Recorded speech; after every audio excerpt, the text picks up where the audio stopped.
Okay, sa mapagpalang araw mga kateknisyan, mga ka-DIY, mga ka-master, meron po tayo ditong repair na water heater.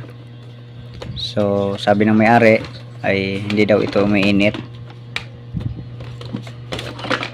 So, ito pala ang switch. Okay, sige. Una natin gagawin ay check natin ito. Kanyang chinilas.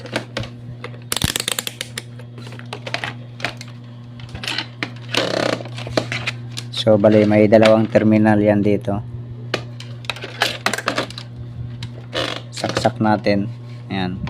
Tapos check natin, bali 250 volts AC ang ating range. Ayan. So, may supply siya. Ayan o. Ayan. So, good naman ito.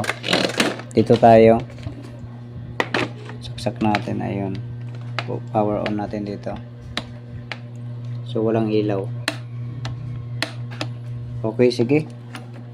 Samahan nyo ako. Ayusin po natin ito. Dito yung tornilyo niya sa likod.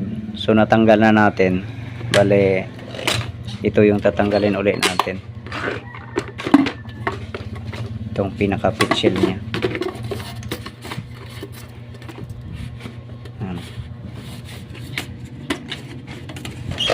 Yun nga lang, may mga wire pa doon sa ilalim. Okay, sige, tanggalin muna natin yan. Ito natatanggal naman pala yung puwet niya.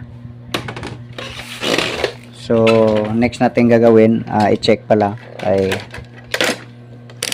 check natin ang switch kung okay. Switch muna natin dito. Ayan. Ayan, naka-switch na siya.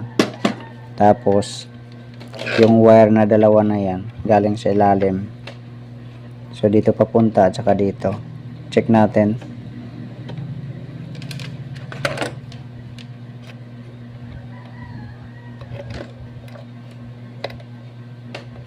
Ayun, so walang reading.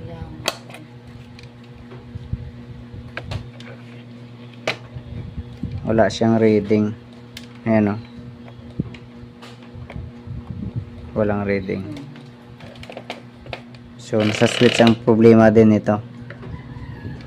Bale, ito, check natin yung heater. Ayun, merong reading. Ayun o.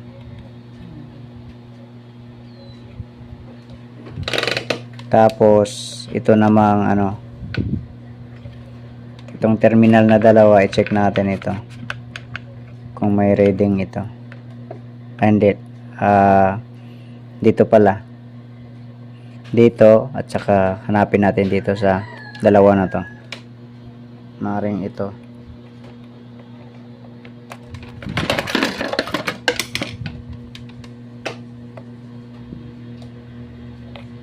Ayun. So ito na to. Saka dito, itong terminal na to ang connected. Ayan o, may reading. Tapos yung kabila naman, dito yung kabila na to, malamang dito to sa kabila na to naman, yung maliit. Ayun, so connected siya. So ang problema ay switch lang talaga. So dito tayo mag troubleshoot. Ito, tinanggal natin yung takip ng hawakan. Bali may screw lang siya dito banda. So ito ang tatanggalin natin. So may screw din siya dito. So ito yung terminal niya na hindi na lumalapat.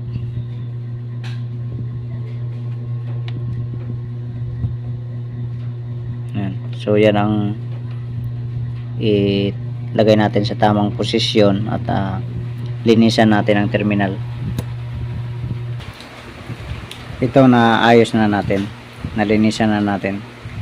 So, ibalik na natin ito.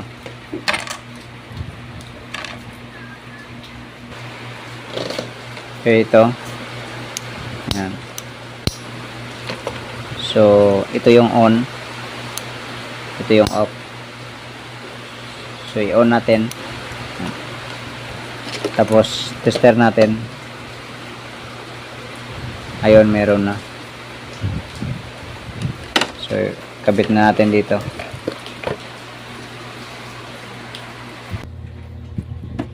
ito natakpan na natin.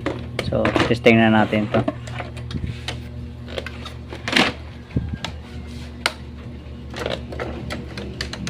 Saksak natin, power on. Ayun, may ilaw na.